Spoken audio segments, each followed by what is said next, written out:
Well, right now kasi meron kaming mga partner dati pa sa community pantries nung kami ay nagre-rescue ng mga gulay, yung Rise Up Farmers. At minessage niya kami na marami daw magsasaka ang hindi pa nakapagbenta ng kanilang sibuyas nung kasagsagan nitong holiday season. At marami pa, hindi naman nila ma-harvest nung panahon na yun kasi maliliit pa.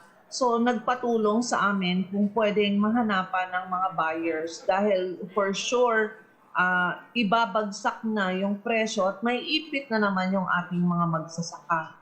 So nag-post kami ng shoutout na ang sibuyas ay makukuha natin ng mas mababa sa kalakarang presyo ng bentahan dito sa Metro Manila, pero babayaran natin ng mas mataas ang mga farmers sa kalakarang bayad sa kanila ng mga traditional na traders.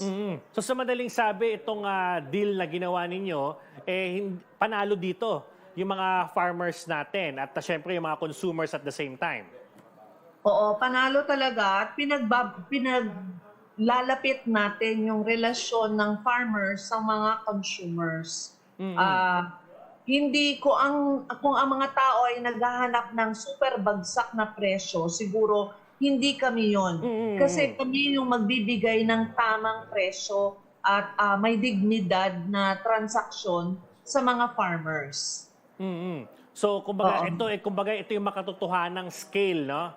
Kung saan ito yung pinakamalapit na talagang pwedeng maitulong o pwedeng maisagawa nang hindi matatalo Oo. yung mga farmers natin. Yes, na hindi tayo dumadagdag sa nagsasamantala sa kanila. Ayun na nga. Gusto ko din malaman, ma'am, no, kung gaano nakalawak ang mga natulungan po ng ating grupo. Hindi ko kasi maklaim ang Bayanihang Mariqueño at Mariqueña alone.